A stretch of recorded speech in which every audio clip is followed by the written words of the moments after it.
welcome to We Wine Whenever. I'm Wendy. I'm Kelli. And I'm Lori. We are talking about the JonBenet Ramsey case. There's been a resurgence and a heightened interest in it recently. There's the new Netflix documentary, and we decided we're going to, do a little deep diving and see what we can find out.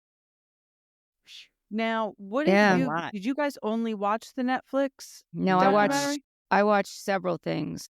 Yeah, Okay. me too. Okay. I watched tons of YouTube stuff. I watched TikTok stuff. I watched the Netflix documentary. There was one on Hulu documentary. There was a couple on Hulu, to be honest with you. There was a lot. There's a lot of information out there. I think that we are going to, at some point, because I'm sure people know this, they still haven't identified the killer yet. Nobody has still been charged with the killing of JonBenet Ramsey. But I do think that we're going to get it at some point. I would say probably within the next year or two. So we're going to kind of go over the facts that we have found out and see what you guys think about it. Now, let me ask you something. Did your opinions change from the time you, I only watched the documentary. I'm sorry. That's all I had time to do. But from the time I started that until the time it was over, my thoughts and opinions had changed, and Eric's too, quite honestly, because I watched it with him. I never thought the parents did it. I never suspected them, but my opinion changed in that the fact that I think that they are going to be able to find the killer at this point. I really thought the parents were somehow responsible in the beginning. Before you watched it, yeah. Well, even in the beginning of the documentary. Okay. But at the end, I'm like, okay, no way. There's no way. How about you, Laura? Well, I knew about the case, but I really didn't know about the case. You know what I mean? Like, I knew that she was murdered, and I remembered seeing the parents on TV and blah, blah. So I kind of really came at it from very fresh eyes perspective, because I knew about it, but I really didn't know about it. So I don't know. I feel like I'm going to have a completely different opinion than the two of you. So this should be interesting. Well, this should be interesting. Yeah. So we'll start off with the facts, right? JonBenet Ramsey was 6 years old, and on 12/26/1996, her mom called 911 at 5:52 a.m. because she woke up the morning after Christmas. They were getting up early to go catch a flight to go see the other older children in Michigan. And as she was walking down the stairs, she saw some papers on the floor, and she picked up the papers and she started reading it, and she realized that it was a ransom note. And then she ran upstairs to JonBenet's room, and she was gone. So she yelled to her husband, John Ramsey, JonBenet is gone. We've got this ransom note. And he said, call 911. So that's what she did. Despite the fact that the ransom note said, don't contact the police, don't call anybody, but that's what ransom notes always say. Right, right. So I would have done the same thing. I would have too. I'm not right solving this case on my own. Right. Exactly. So she calls, 911, and, the first police officers that arrive on scene, and they start asking questions, and they're treating this as a kidnapping. They call the detective that's on duty. So the detective shows up, and Patsy, in the meantime, calls her friends whose house she was at the night before, and they call someone to get, why can't I think of his name? Burke. Burke. That's it. Burke. For Burke to go over to a friend's house because they didn't want him in the midst of all the commotion. So they get Burke over to a friend's house. Because how old was he at the time? He was 9. 9. Yeah, he was 9. So the friends come over. Burke Ramsey goes to some friend's house. And John Ramsey at this point was focused on getting his daughter back. Like, whatever he needed to do to get his daughter back, that's what his focus was. So the detectives searched the house. I was very surprised to hear that the house was 6,500 square feet. Did they search the house? They did search the house. The house is 3 levels. They did search the house. And it was 3 levels, and it was a confusing house because the way there was like windy stairs, and it was, if you saw the house from the outside, it looked like I think it was 4 levels. The basement, the main level. Yes, 4 Then levels. the if you second, count, yes. yeah. 4 levels. Yeah. Yeah. Yes. So John and Patsy's room was on the 3rd level, which would have been the 4th level, right? Right. And then the level below that was JonBenet's room. And her room was on the opposite side of the floor as their bedroom. And then the there house was very deceiving from the outside as to the Yes. size of it. Yeah. Very like, deceiving. very added on to, very like Warren. Choppy. Like, very Yes. choppy. Yeah. Windy, like twisty. I said, 6,500 square feet. That's huge. Huge. That's And huge. I saw something somewhere that there were over 100 windows in that house. I believe it. Seriously. I mean, that's a big house. That's a big house. Yeah. So then there was the main floor, and then there was the basement. So they get the ransom note. They ask for handwriting samples of John and Patsy Ramsey. So they each do a handwriting sample on 2 separate, pads of paper, and they give it to the detective, and they send that back to the police, headquarters, and they're going to have a handwriting, analyst take a look at it. In the meantime, they're waiting for the ransom call, because in the letter, it says that you'll receive a call between 8 and 10 the next morning. Now, they weren't sure what time the letter was written. So if 8 and 10 the next morning was the 26th and they wrote it on the 25th, or if it was the 27th and it was written on the 26th. Though, right? We're still on the 26th, and we're still early on in the day. Right. Because, like I said, she called at 5:52, and the note said that you'd be getting a call between 8 and 10 in the morning. So by 10 o'clock in the morning, John Ramsey, there's more detectives there. They've already collected the handwriting samples. They've already sent them to the police station. Their friends are over there. Burke is at his friend's house, and John Ramsey is getting a little bit antsy. Like, what are you guys doing? It's 10 o'clock. Like, maybe we should go someplace. Like, maybe we should start looking for her. And this female detective, I don't remember her name. It'll come up again. Linda something. Yeah, I have it written down. I'm sure it'll come up again. Says to him, well, why don't you take a look around? Why don't you search the house? Well, I think what she said to him was, why don't you and Fleet take a look around the house and let me know if you see anything that looks out of place. Out of place, yes. That's what she told them. Yes. Yeah. So it wasn't like she was sending them to look for JonBenet. She was sending them to look around the house and see if they could see anything, out of place. Right. To see it. Right. Exactly. So that's what he did. And he decided, and that was actually, but that was at 1 p.m. is when she finally told him to search. And he went down to the basement first.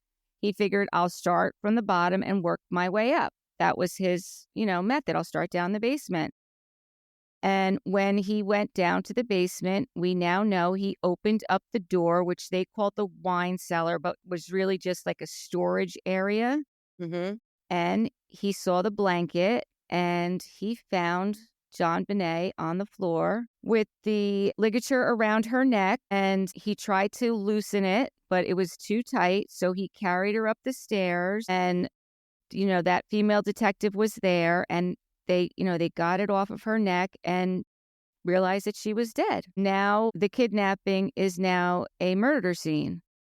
But the problem is that now there's been all these people in the house, and the crime scene is totally contaminated.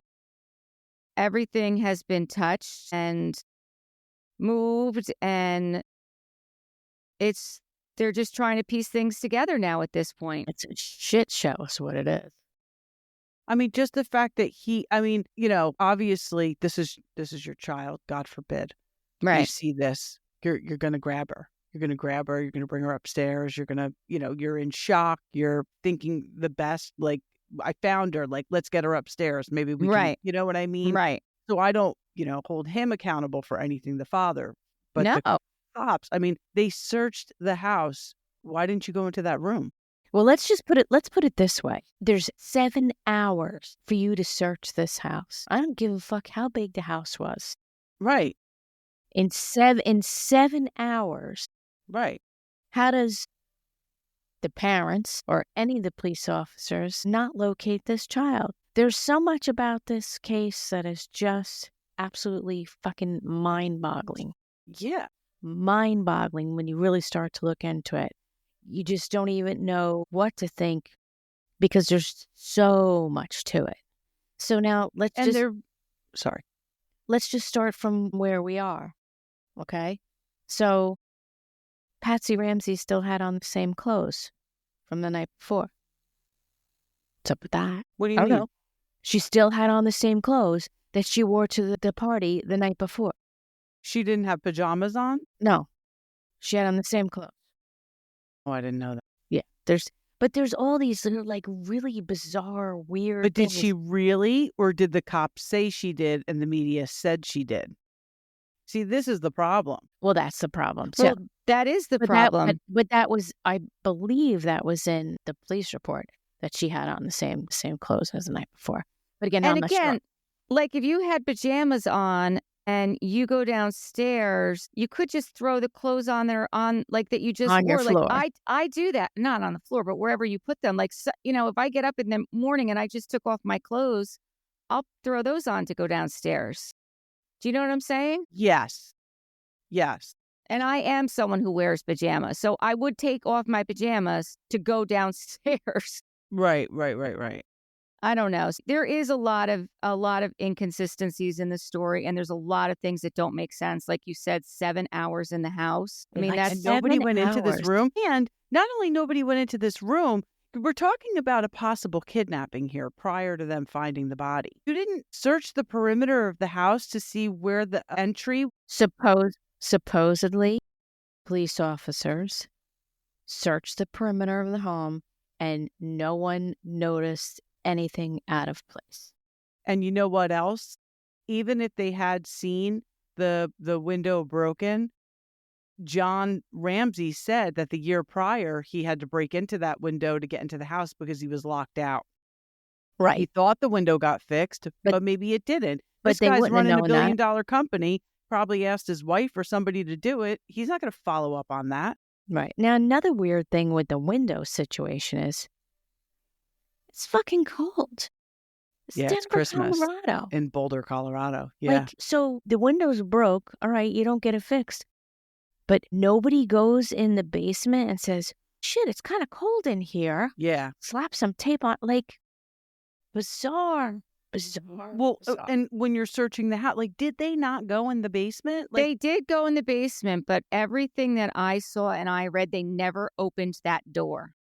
because if they opened the door, they would have felt how cold it was. Yep, they never opened that door. That How door do you was not never open the fucking opened. door? And how do you walk into a room, see a window that's open in a kidnapping case with a suitcase Right. underneath it? Not even the suitcase wasn't even like long ways like flat against the wall like you would. It was like he's put like it it was there. stepped on Yeah, to get it out. was used step, right to get like, in and out for to get- sure. Definitely to get out. Yeah. See, okay, we'll get there. Yeah, so And the ransom note was for a wild amount, like $118,000. When we get to the ransom note, it's just insanity. Absolute insanity. it was for $118,000. That's exactly the amount that it was for. Also, when he found her, there was tape over her mouth and her hands were tied above her head. Now, the thing that I saw was that Mr. Ramsey said that he didn't even notice the cording around her neck until he got her upstairs because it was embedded. It was embedded. It was embedded. I think that's true. He was trying to take the rope off of her hands because her hands were also Right, he was tied trying to untie the right. above her head. Yeah. And he did take the tape off of her mouth because there was tape on her mouth also. And there was a blanket, there was a blanket there that she was, covered in. Now, I've heard, and this is the problem with cases like this. It's seen, heard, saw. Right. There's so much information out there, and who knows if it's true. Right. But I've seen some things where it's alleged that the housekeeper said that she had just washed that blanket, and it was JonBenet's blanket that was put on her. It was JonBenet's actual blanket that she was found in, and that she had just washed it the day before. And when she left the house, it was supposedly in the dryer on the second floor. Well, that's interesting. So, I mean, unless one of the there's just parents so took much. it out of the dryer and gave it to Right, John which Bonet is to sleep totally with that night. right, which is totally plausible. You know you're going to be at a party out late. You have her blankie ready. Blah blah blah blah blah. Listen, Joe went to go to sleep the other night. He's like, "Where's my blanket?" I'm like, "Oh, it's in the dryer." Yeah. So he started. Another interesting thing is he started looking at 1:00, and by 1:12, they called dispatch to say that they found the body. So that's how quick it happened. Maybe, That's quick. it's That's quick. That's Maybe quick. there was a conversation like, "Did you check the room in the basement?" And they were like, "No," and that's why he went right down there.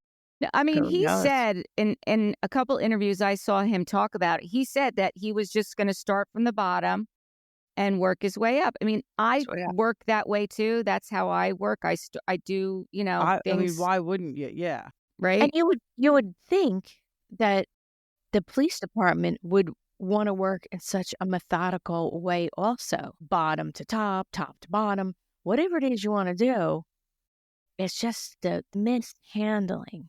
Well, and Just part of their phenomenal. defense was, I mean, I have the exact number. We only have, this was only our 5th homicide in a year or something like that. Yeah. Like that area didn't have a lot of okay, but No. you should still have procedures in place. You are the police department. Absolutely. Yeah. So in regards to the ransom note, there's a lot of switching from we to I, which was interesting. Yeah. And there was 2 different uses of the letter A. Not uses, but 2 different methods of writing the letter A. Got it. 2 different were styles, writing 2 styles. different styles of Got the it. letter A. And it was found in samples from Patsy's writing that she also did use 2 different styles, those same 2 different styles of writing the letter A. Not to say that she wrote the letter, but I'm just putting a fact out there. Now, also, it was signed, the letter was signed Victory. right? SBTC. Yeah. Now, John Ramsey was stationed in the Philippines at Subic Bay Training Center. Oh. It's another thing that was like, okay. Okay. And the handwriting in the note, they did I'm not a handwriting expert by any means. And I know that there were a lot of official people who looked at this, looked at Sure. her samples. Experts. Yeah. Experts. But they did ask her to write a whole note in her left, using her non-dominant left hand. And when you look at the 2 samples of writing, they are very similar. Her left-handed writing is very similar to the writing that's on the note. Okay. You're not saying like ambidextrous, like where her left hand writing is the same as her right hand writing. No, You're saying I'm her saying left if hand she, writing was similar to the ransom note. yes, if Got she it. tried to disguise her handwriting and wrote with her left hand as opposed to her right hand, which they then made her do, those 2 samples were similar. Okay. But I think that all the experts determined that it was not either of them, that note was not written by anyone in the family. Didn't they determine that? Well, they determined that John's was always 100%. That it was not him. Right. So hers, 1 out of 5, let's say 5 being it could totally not be hers. Hers was like at a 4.5. So there was a window. Right. That's tiny, though. It's a very tiny window. But there was a window. And that's There was odd one. to me, too, that there even be a window with a handwriting. Oh, it's kind of like a fingerprint. You know what I mean? Like, it's not a fingerprint, but it's kind of like a fingerprint. And this was so long ago because I've been looking into this whole handwriting and ransom notes and manifestos. And now it's so easy to do it. Now it's like, of course, but back then, Not, yeah. Nobody was doing that. Like, this No. was, There was also a professor who was one of the top people who not only reviews the actual handwriting itself, but reviewed like how people would phrase things, where they would put a comma, where they would put an exclamation point, where they would blah, blah, blah, Like blah, their blah. grammar. Yeah. And he supposedly was one of the people that said he thought it was very highly likely that Patsy Ramsey wrote it. So it's the whole entire thing is a I don't know. Is a big I don't know. So I have some more facts too. So John Ramsey was the president of Access Graphics. It was a $1 billion business. He was 35 years old and Patsy was 23 when they met. He has an older son, John Andrew Ramsey, and we saw him in the Netflix documentary from his first marriage. And he also had 2 daughters, Beth and Melinda. John Andrew was 13 years older than JonBenet and 10 years older than Burke. In 1992, John Ramsey's daughter, Beth, was 22 years old and was killed in a car accident. And as any parent would be, he was devastated when that happened. And at the time, JonBenet was 18 months old when Beth died in the car accident. John Ramsey and Patsy Ramsey kind of felt like, JonBenet was brought a second life back to the family because of the devastation of losing his daughter. And also Patsy, at this same time in 1993, shortly after that, she found a huge stomach tumor, and it turned out that she had ovarian cancer. And this was in 1993. Yeah, so I'm wondering, like, if they had fertility issues prior to her knowing that she had that cancer, because it took her 7 years. Yeah, it could. After they got married to have Burke. And she was young. Yeah, and she was young. Yeah. And he was older. She was young. And she was from the South. I mean, you have an heir and a spare. Right. It was always, she was going to have kids because that's just what, So I'm always wondered that, when I was looking at the information. It's very possible. It's very possible. Yeah. So, she had those health issues that she did go into remission. She did chemotherapy. She did go into remission. So the other interesting fact was the cause of death that was on the autopsy report. So the coroner's determination was that the cause of death was either blunt force trauma or asphyxia. So they weren't sure which order it happened. If the strangulation from the garrote with the ligature on the neck asphyxiated JonBenet, or if it was the blow to the head that I think her skull was cracked, I think like 8 inches. 8 inches, something ridiculous, 6 or 8 inches. Well, the thing is that I would imagine she died from the blunt force trauma because there were marks on her. She had her own flesh underneath her fingernails, and she had marks on her neck, like as if she was trying to pull the ligature away. Right. I mean, and again, the coroner couldn't decipher that. And what they were saying is the way that device was created was so that it would choke you out and then loosen it and then bring you back. So it's hard to say. It's just really hard to say. But they did say that when she was sexually assaulted, she was alive then. So that happened prior to her time of death. Now, 5 days before her murder, her family, there was an article in the newspaper about the business hitting the $1 billion mark. Oh, there was? Mm-hmm. Mm-hmm. Yeah, and I think, I have it written down somewhere, maybe a couple days before that, too, she was in a parade that had a float with her name on it. There's a couple other things, too. I mean, just the like fact that she was at these pageants all the time, and people go there who have no business being there. Absolutely.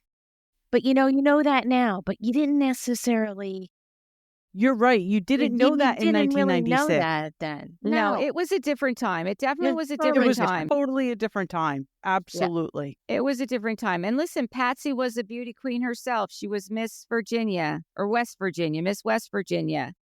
And, you know, her daughter saw her trophies and saw pictures of her.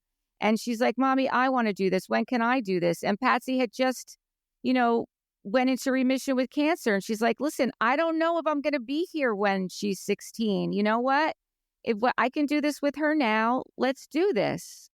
And I didn't like how they made it like indecent that her father had pictures of her pageant pictures on his desk. Give me a fucking break. Your kid plays baseball. You put his baseball pictures on your desk. Your daughter does pageants. You put her pageant pictures on the desk.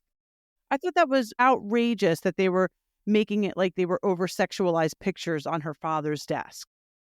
Well, you know, even though I have a different opinion probably on what could have possibly happened, then maybe you two, there's no way that anybody can disagree that that family was done totally dirty by the police department. By the media.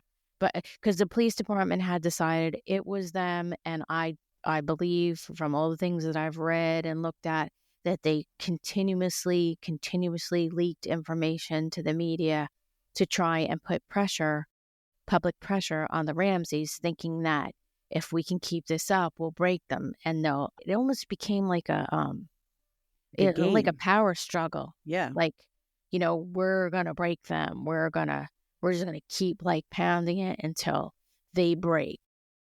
Yeah, the police definitely didn't look at any other suspects, John and Patsy Ramsey, or who they thought it was. They didn't think that their reactions were the way they should have been.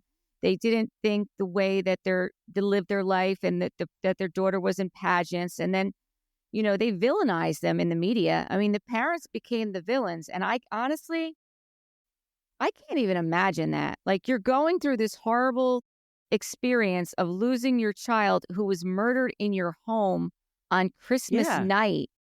And the court of public opinion is blaming you. Yeah. I mean, I just brutal. can't even imagine that. Yeah. So, and their reasoning, because she soiled the bed and Patsy overreacted. Yeah, that was crazy when that detective said that. I mean, crazy town. And you know what? Her bed wasn't wet. Exactly. Right. She just overcame ovarian cancer. Like, I think she's going to let the small things go. Right. Yeah. So the other, I found out that detective's name. It was Linda Arndt. Linda Arndt. So now, did you guys see the interview with her? She looked like she was possessed. She looked fucking cuckoo bird.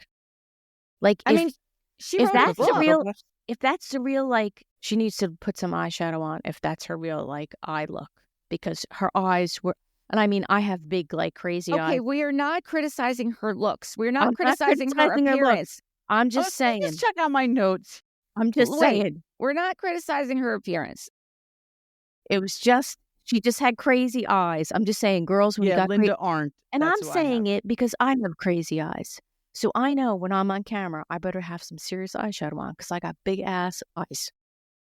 She's the one who said, when I told him to look in the house, I saw in his eyes he was the killer. She said that in an interview on national television. Well, what she said was, when he brought the body up and they were sitting on the floor over the body, looking at each other over JonBenet's body, that they looked at each other. He asked, "Is she dead?" She said, "Yeah." She said, "Yes." And then she said, "I knew then." Right. I know. I mean, I don't know how she looks at herself in the mirror making those accusations at him about that. I mean, and like I said, she wrote a book. She wrote a book. That's it. That's why she had such a theatrical interview. Maybe that's why she had the big crazy eyes.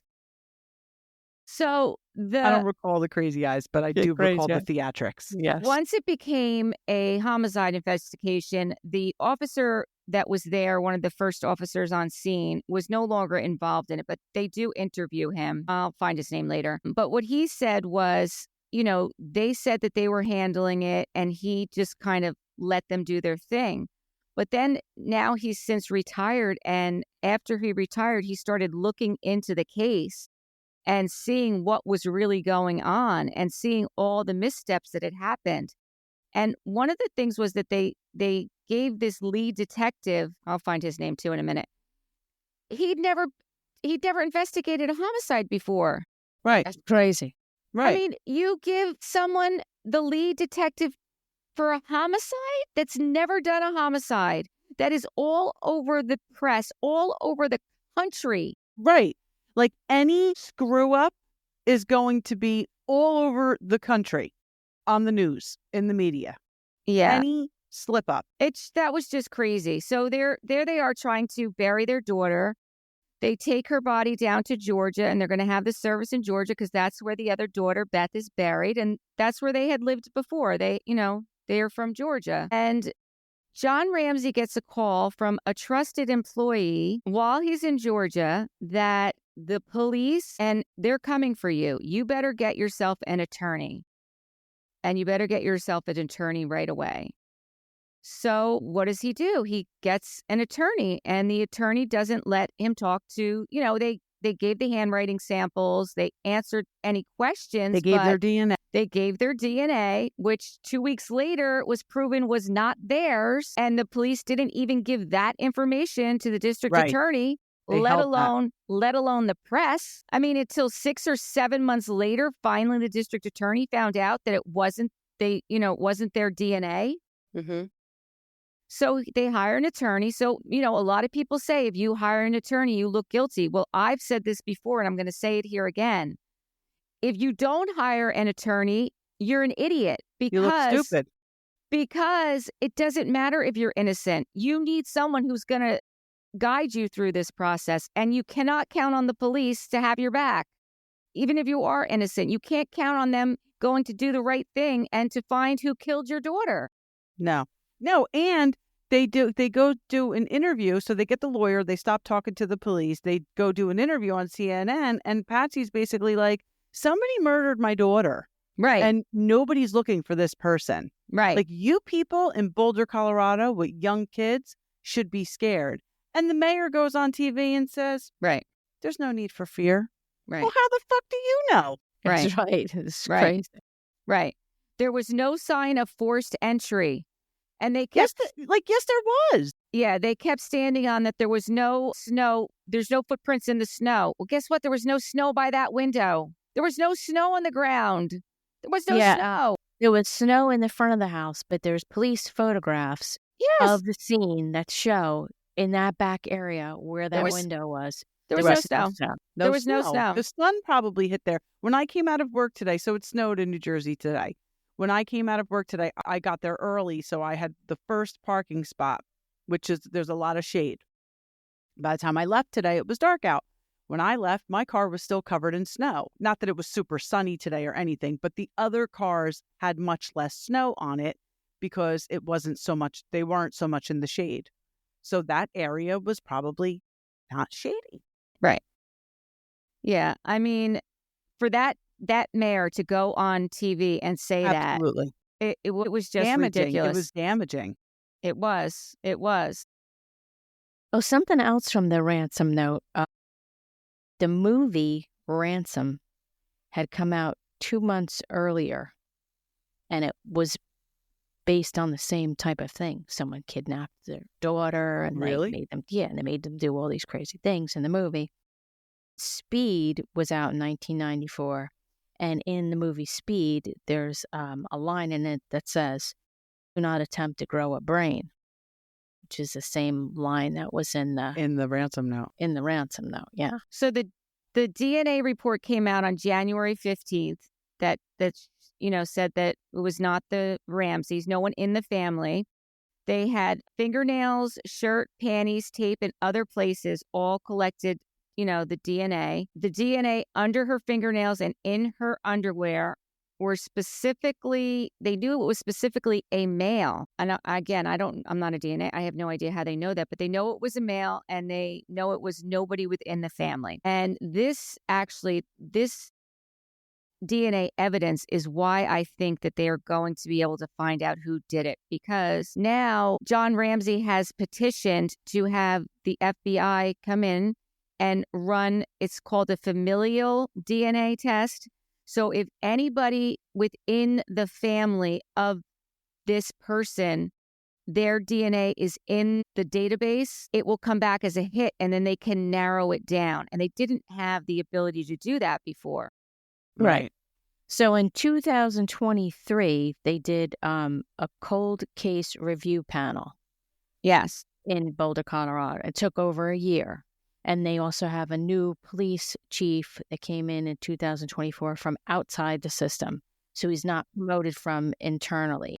So this oversight review also recommended termination of 5 of their 7 detectives, one of which was the lead on the JonBenet case. Mm-hmm. So the DNA that what John's talking about is he has contacted outside of the FBI, CIA, internal police, DNA people. He's contacted DNA firms that will gladly, go in on the case, retest the material, test material that he says hasn't been tested. The father's doing this. Yes. Right. Okay. John is doing this. And what he's talking about is he's talking about being able to tap into, all the information that's out there, like on 23andMe and all these different places where tons of people. I mean, because when the police department, FBI, and CIA is looking at, they're only looking at DNA, criminals. They're only looking at POTUS. They're only looking at if you've applied for a firearm, if you've, you know what I mean? There's different things that are in that database, and it's not a database of everybody. Yeah, because towards the end of the documentary, they're like mentioning people that they investigated, and I'm like, oh, like the guy that the housekeeper said was in their garage a year prior. I have a list of those people. Yeah, and I'm like, and then they're like, DNA wasn't there. I'm like, what the hell? Yeah. Yeah, I mean, and even the son, when he did the interview, like he does also believe that, with this new technology that they're going to find who the killer is. And he also believes, and I kind of agree with him, that the DNA is flawed. The DNA that they've been testing is flawed because it just doesn't make sense. It just doesn't make sense. Well, that's why on one hand, you think to yourself, well, that's what's going to crack the case is the DNA. But who knows how there was such a mess on that crime scene. I know. Right. But then again, you would think to yourself, okay, so yeah, there were a lot of people in and out of that house, but hopefully they would have kept track of who those people are. And hopefully they could have backtracked later on and said, okay, well, we kind of fucked up and we let people like run ramshot over this crime scene. So it could be this one that was there. Crime scene, like, let's test everybody involved and see if we can, you know what I'm saying? Like work backwards. But I just don't know how much stock is to be held in that DNA, which I don't know. So that's another big, I don't know. Like, it is a big, I don't know. It is a big, I don't know. But honestly, I think that, again, even though it is a big, I don't know, I think that's going to be the only thing that's going to that's all there is. Yeah, that's going to crack it open. Another thing that, I saw, just another torturous thing that this family had to go through. Patsy Ramsey in 1998 was at home, and all of a sudden she turns on the TV and Geraldo Rivera is doing a mock trial of the Ramseys on TV. Awful. I was like, you have got to be kidding me.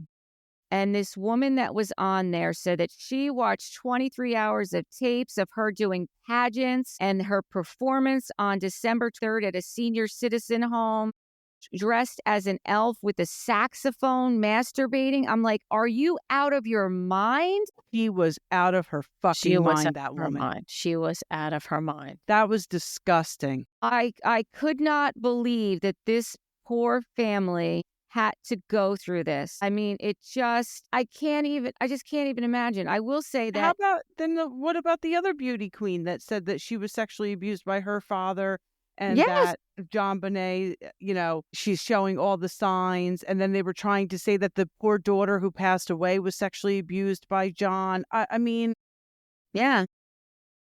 Well, I will tell you this. In 1997, a panel of 5 medical experts, one being the clinical professor of medicine, pediatric department of UC Davis, and he was acknowledged to be the foremost expert of child sex abuse in the country. And again, these 4 other medical experts did conclude that she had previously been assaulted. These medical Who? JonBenet or Beth? Yeah, and no, JonBenet, and they did but it. Her pediatrician said no. Her pediatrician said she never showed signs. Right, but he had never done an internal examination. They did an internal examination at her autopsy, and that was part of the autopsy report. After she was sexually abused by whatever that thing was.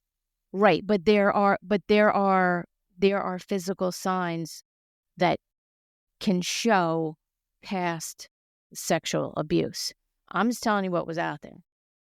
I don't buy that at all, because I'm sorry, but we're talking about 1996. Maybe you could do that now, but I don't know if you could do that back then. And if her own pediatrician, I mean, I understand her pediatrician wasn't doing an internal exam, for crying out loud. She was 6 years old, but she had been, this poor girl was brutally abused prior to passing away.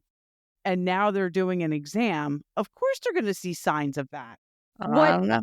I saw the explanation of what they were saying could have possibly been a prior sexual assault was things like a UTI from not wiping properly. She had seen her pediatrician 27 times in 3 years, and 5 of those visits were for vaginitis. And on 12/17, Patsy called the office 3 times between 5 p.m. and 6 p.m. And then 8 days later, she was dead. I don't know. I'm just giving you all the what if. Right. Yeah, but that's what I'm saying. Anything that I've read. Yeah. Again, kids get UTIs. Kids, especially, Well, especially if she had bedwetting issues. 100%. That goes to you. 100%. It's like, I don't know. I felt like these parents never had a shot. I agree. And they never had a shot. When I was when the documentary first came on, I'm like, oh, they were somehow involved. But towards the end, I'm like, my God, like everybody was out to get them. Yeah. So the original detective that was on scene that's now retired, I told you I'd find his name. It's Bob Whitson. And the lead detective, Steve Thomas, is the one who was from narcotics unit that became the lead detective in a homicide. Isn't that crazy? From narcotics. From narcotics. So Bob, in 2001, he found out that there was a civil suit against Steve brought on by the Ramseys. So in 2001, the Ramseys went after Steve Thomas about the way the case was handled. Let's see. And you see like bits and pieces of him testifying throughout the Netflix documentary. They're asking him questions like, well, what do you think? Like every question they asked him, like the snow, the footprint in footwear impressions in the snow, he's the one who put that narrative out there. Steve Thomas is the one who put that narrative out there. Is he the one with the and I'm not trying to comment on his look. I'm just trying to figure out who guys in the documentary who he was. Was he the one that kind of had his eyebrow furrowed a little bit? I don't think it. I don't. Is he the one that wrote a book? Yeah, there was one of the detectives that wrote a book, and I believe that's the one who got they brought the lawsuit agained. Yes, that's what I'm talking about. The guy who they brought the lawsuit against. Yes. Okay. And under oath, he said there was pressure. He said under oath there was pressure to put on there was pressure was put on the media and public to get the parents to confess, like Wendy said before. Yes. And he said that under oath. And he's the one that someone had asked him directly, in regards to his theory of Patsy Ramsey and the whole bedwetting and her getting. Yeah, because he's the one who came up with that theory. That was his theory. No, it's his theory. Yeah. But they asked him, well, did you go upstairs and check her bed? Was it wet? And he was like, no, I didn't go. He didn't check it. Right. Like, you moron. You Right. Absolute moron. Yeah. So now, what about them being indicted by the grand jury? What do you guys think about that? How does that happen? So, but the grand jury didn't, the grand jury indicted them on. They didn't go through with it, but they I know, did. but it wasn't on murder. It was on. No. It was on. It was hold a on. child endangerment Neglect? resulting Yeah. in death Right. and accessory to first degree murder. Right. So again, saying that they played a part in it. Well, how can you say they played a part in it if you don't know what the part was that they played in it? And that's don't know. probably why the DA didn't go forward with it, because there wasn't any evidence. Listen, there wasn't. I mean, I don't know.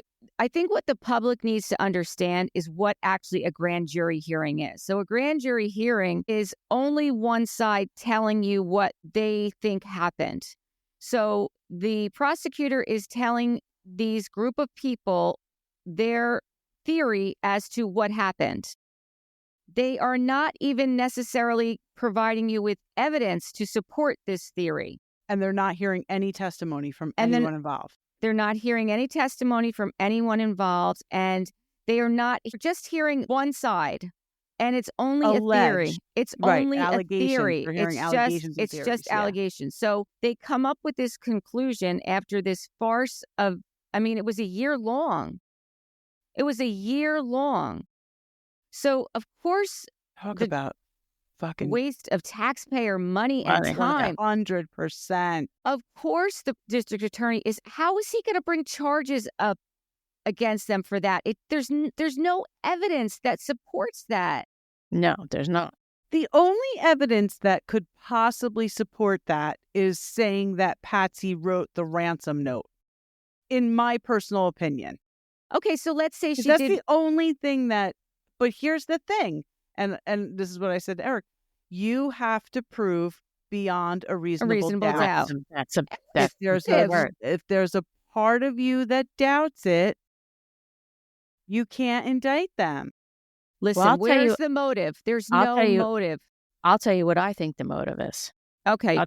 I'll tell you what I think. I would have I think that there's a 50, let's say there's a 70% chance of an intruder.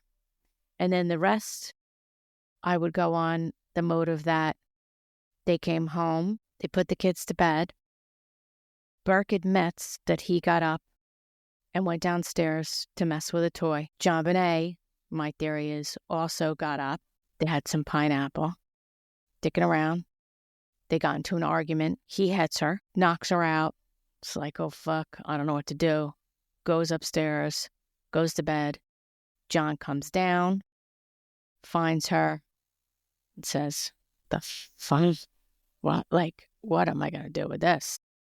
And then goes forth and stages everything from there. This is a very plausible theory that's out there. Like when you watch the videos of him being interviewed right after it. The 9-year-old? The 9-year-old. He's like, the brother. The brother. No. Burke. He's like, I had great time on playing my Nintendo. There was reports that he rubbed feces all in her bed previously and had put it on her box of chocolates that she got for Christmas. He had 2 years earlier, she had gotten hit in the head from him with a golf club. I'm not saying it's true. I'm just saying that that's something, to me, there's not a lot that makes sense in the case. And unfortunately, that's something that I don't think that's plausible. I don't think it's plausible at all. Here's my thing with this, though. Okay, so the father's going to stage it. Why would he stage? Why? Because the implement, and he's going to insert that into her vagina just to stage her death? I mean, no. Listen, it's all crazy. If you're going to stage your, God forbid, but if you're going to stage your 6-year-old daughter's death, are you going to go to that length? And then why are you going to write a ransom note and leave it there? I mean, it just doesn't make any sense. There's no that's But the ransom note doesn't make any sense in it. In The and of ransom note itself. really doesn't make any sense. No It matter really how you doesn't. slice it. the only thing I think is plausible with that ransom note, when we didn't get there yet, is that one guy that he was on the phone with Yes. for all the that guy. I think that guy is guilty, to be quite honest with you. But then if you're going to go with the DNA evidence, he was Right. cleared from the DNA. But And that's he why I think the supposedly wasn't even in DNA the country at the time. No, not him. It was the other guy that wasn't. There was another one that had an alibi. But the guy who was out of the country, who was the teacher in Thailand, he was the Right. one who He was on was the phone with the guy for Yes. He hours. was right. Yeah. For a long time, for months and months. Yeah. Yeah, I have it. Yeah, I have his name written down too. Daxis or something. Yes, Daxis. Yeah. Yep. So Yeah. I mean, let's see. I didn't get there yet. John, But yeah. All right. Well, we can wait till you do. Well, we're on 55 minutes. We might want to move this along. Okay. Yeah, his name was John Mark Carr. Yes. Yes. that was his real name. Right. After That they was his real finally, after they Right. finally found that out. Yeah. Yeah, he had 11 hours.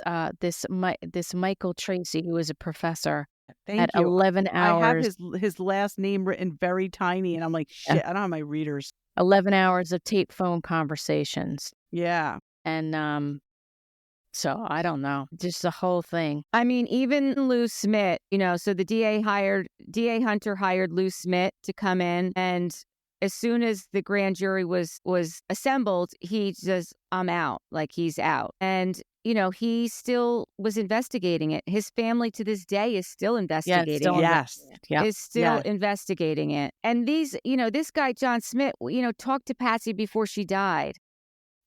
Listen, I don't think that there's no way that mom had anything to do with this. There's just no way. There's no way. I can't give it 1% chance. I just can't. I can't believe that she would do that. The ransom note has a doubt in my mind. That's where I would point the finger at the parents. Yeah, But him staging that death and going to those lengths. wasn't for her sexual assault, then I would be more plausible to think that they staged it. Now, For sure. I agree with you. the other thing that some people say, and who knows, is that, he was stationed in the Philippines. There's a lot of funky shit that goes on and military bases with children. His friend, Fleet White, was accused of sexual assault previously. Patsy's dad was like a Freemason. When you get into that whole deprived, really rich people can be really fucked up. I'm not saying that that's those Freemasons the case. are questionable. I'm just saying that. All right, now the Freemasons are coming for us. Now the which is fine. Freemasons come on It's in. fine. It's totally fine. I'm joking. But listen, the other thing was in September of 1997, there was an incident where a little girl was assaulted not far from the Ramseys' house. The mom heard something and chased the intruder out with pepper spray. That girl attended the same dance school as JonBenet. Yeah. Yes. And there was Okay. something with a photographer. The photographer. Randy Simons. Yes. He was walking down the street and told the cops, I did not kill JonBenet. Yeah. Walking down the street naked. Right. Naked. Yes, Yeah. sorry. I'm sorry. I left that key piece out. Well, then, But again, his DNA didn't match. and then there's the Santa. There's this other guy, Gary Oliva. There's the housekeeper and her husband. Then there's a guy we already talked about, that John Mark Carr. So it's just, there's so many plausible intruder ideas, but they all get knocked down because of the DNA. Right. Well, that's why I'm saying that I think that's the reason we're going to find the killer, and I think that that's also the flaw in this case. So to try and figure it out, I do think it was this John Mark Carr. I He's do the one too. that the housekeeper said was in the house. garage a year before. Yeah. Right. In their house in Michigan, not in Boulder. Yeah. In Georgia, I thought. I thought it was. No, they have a summer house in Michigan. And that's where the housekeeper comes in twice a year and checks on the place. She said that I think the previous year they were there in the summer And she, after seeing his picture, said, "Hey, last summer or whatever, the guy came in the garage and was like asking questions and acting like wonky." So I don't know. And this guy, so when his DNA was cleared, they just let him go. Yeah. That teacher, they just let him go. Yeah, because he was actually a substitute teacher in JonBenet's elementary school for a couple months. And then other teachers made complaints about him because his language they didn't feel was appropriate. And he got asked to leave. And then he went to another school, and then he was charged with child porn, and he fled the country. That was in California. Yeah, he was in California. And then he fled to Thailand. The country. Yeah. And then that's when he was talking to that professor. He knew that this professor was close to the Ramsey family, and he wanted the last picture of JonBenet that was taken of her before she died. And he asked for this guy, the professor, Michael Tracy, to send it to him. So he sent it to a PO box in Thailand, which led to his arrest and extradition. But weird thing, like he knew the nickname that JonBenet used for her grandmother. Yes. That was weird. But maybe he had her in class.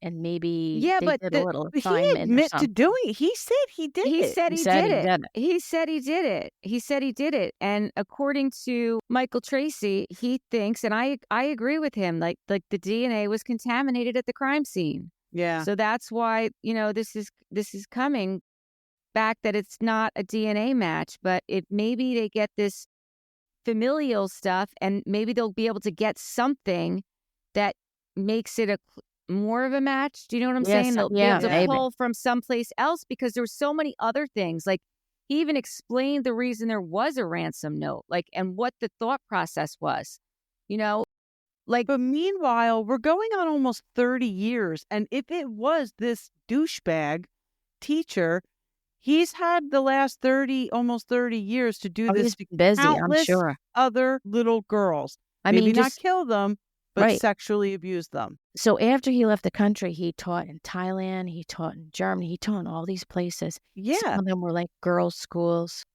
Gross. And he even said that he started to write the note to both parents and then changed his mind. Right. He said that. And it would explain Mr. and Mrs. Because he didn't want to address Patsy. He didn't want her name included. He specifically addressed it to John.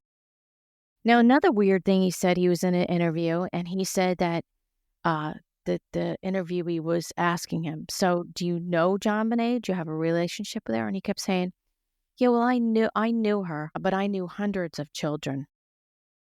Yeah, what does that mean? Right. Creepo. But see, that's the weird thing where you get into this weird thing was like, well, how did you know? Is he just mentally ill? Well, no. How did he know her? Even the fact that when he called him up and he gave him the fake name, and he said, "You'll never find me. No one will ever find me." I mean, if he didn't want that picture, he's right. They probably would have never found him. Mm-hmm. Right. So this is someone who is diabolical. Yeah. And has planned this, and that's why I think it's him. I mean, whoever planned this murder / kidnapping is not the run-of-the-mill, pervert. This guy is international. Yeah. Yeah. How about in 2016, CBS did a show saying that the brother Burke did it. And he fucking sued, and they settled. $750 million. Yeah, who knows what they settled for, but that was what his claim. Yeah, was. And Detective Steve Thomas, they sued him too, and they settled. They sued him for $80 million, him and the publisher, and they won. Well, they settled. I shouldn't say they won. And at that point, by the time they sued all these people, they had already spent all their money, trying to find out who the killer was. Oh, yeah, right. To defend themselves and try to find out who the killer was. It's just sad. It's very sad. I hope that we do find out who the killer is. If I had to say right now, I would say it's John Markar, or someone related to John Markar, or some connection to John Markar, or John Markar knows the person that Yeah, because killed. when he did that interview and then he was, she was trying to get him to say whether he knew her, and he said, "Well, I've known hundreds of children, but I'm not going to discuss it because there's innocent people involved, and I want to protect those innocent people." You're like, what does that mean? I don't know. Don't know. So John Ramsey is expected to meet with the Boulder police in January this month. So hopefully, Yeah. they're going to go over that whole review that they had, that year-long review, and hopefully they're going to, move forward with some DNA stuff. Yeah, Hopefully I a hope public so. apology is coming to the father too. If and when they find the real killer, the Boulder police will make a public apology to the father. Hopefully, if that's the case, hopefully. Yeah, I mean, this is just it's really tragic that this family had to suffer the loss of their daughter and the public scrutiny. I mean, Patsy Ramsey, till the day she died. And I just hope John Ramsey finally gets, I hope before he passes that they finally find out. And his, poor Burke, I mean, Yeah. 9 years old. Can you imagine 9 years old and this is what your life is? I mean, they couldn't go to the store to buy school supplies because his face was plastered all over the tabloids that Burke was killed his. terrible. I mean, what? I mean, how could they be so irresponsible? Yes. How can they be so irresponsible? And look, I hate even thinking the idea that it was a possibility, or that the parents covered it up, or that, John Ramsey himself was into some sadistical stuff along with Fleet White and all these other prominent people, and that's why the case got... I hate to even think it, but the problem is that we know how depraved You really think it wealthy because people shit like can this really be. happens. That's what I'm saying. That's what I'm Yeah. saying. It really, I mean, wealthy people do really fucked up things and get away Yeah. with them all the time. I'm not saying that's the case, but I'm just saying, as implausible as it seems, some things are plausible because of how fucked up some people really are. Of course. I mean, I would hate to think that the Ramseys and anybody in the family had anything to do with it. It's fucking horrible. Yeah, but most of the time it is somebody in the family. Most of Which the time it is explains somebody why in the the cops family. were so narrowed in on them. But come on, Well, I after think they were narrowed in on them because they were inexperienced, and that was the easy fucking out. right, That's like the at some easy out. point you're like, okay, this isn't adding up. We need to broaden our search. We need, So like- I don't know. they kept stayed steadfast with that. It's like it's not happening. You don't got it. I don't know. Like I said, like when he said, I hope there's some resolution to it, and Yeah, I my certainly God. hope it's before John Ramsey passes away, especially if the family had nothing to do. Well, listen, he's gonna, when he's not here anymore, he's gonna be reunited with his wife and his daughter. That's Right. so Both at the end daughters. of it, Yes. both daughters, right? Well, at the end of it, when John, the father, was talking about Patsy passing and being with JonBenet, I said it and he said it at the same time. He's like, well, she knows now who did it. And I said the same thing. And Eric just looked at me. I'm like, well, they're in heaven. They know everything They right know now. everything. Right, exactly. He was like, oh, okay. Yeah. It didn't click. I'm like, all that Catholic school really paid off, Eric. Money well spent. Yes. Well, let us know what you guys think. Put your thoughts in the comments and, let us know what you think. This is our kind of synopsis and our ideas and our, hypothesis, but we don't know either, No, I don't. No, Who knows? Listen, it very, very well could have been the parents, and Who you know knows? what I mean. I certainly I don't certainly think so hope now, not. but I did at the beginning of the documentary. I did, and But Eric there's did just, too. there's a lot of sick pedophiles out there. There's a lot of sick, That's wealthy the problem. people. It could just be some random person still running around doing it. Accidents happen. There's all kinds of different avenues to go with it. So who knows? Who knows? But I will leave you with this note. If ever you're questioned by the police, get an attorney. Yeah. Absolutely. Get an attorney. Do not answer any questions. I don't care if you're innocent, especially if you're innocent. Get an Mhm. attorney. Even for the smallest thing, Yes, get an attorney. I would definitely get an attorney. Even the smallest thing. I And agree. I would hate to say that, but I think that that's the intelligent thing to do. For Yeah. sure. So get For an sure. attorney. There you go. Yeah. All right. Until next time, unless you guys, I feel like we should I don't like ending like this. Well, how do you want to end? You want to crack the don't- case? We can't. We I can't crack felt the like there case. was something in Bravo News today.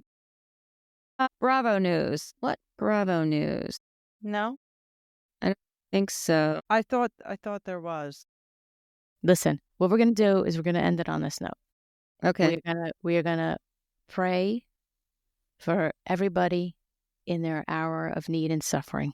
Yeah. Because that's for sure. right now, at this very second, there's millions of people who are in their deepest, darkest hour of suffering in some way, shape, or form.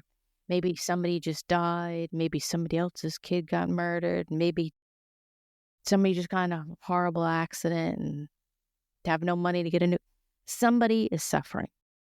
So we're just going to pray for everybody in their hour of need and suffering. That's Okay. Okay. I can get behind that. Thank get you. on that? I'm behind that. All right, Okay. good. And you better get right with Jesus. That's That's right. right. You Everybody better better get right try. with Jesus. You better.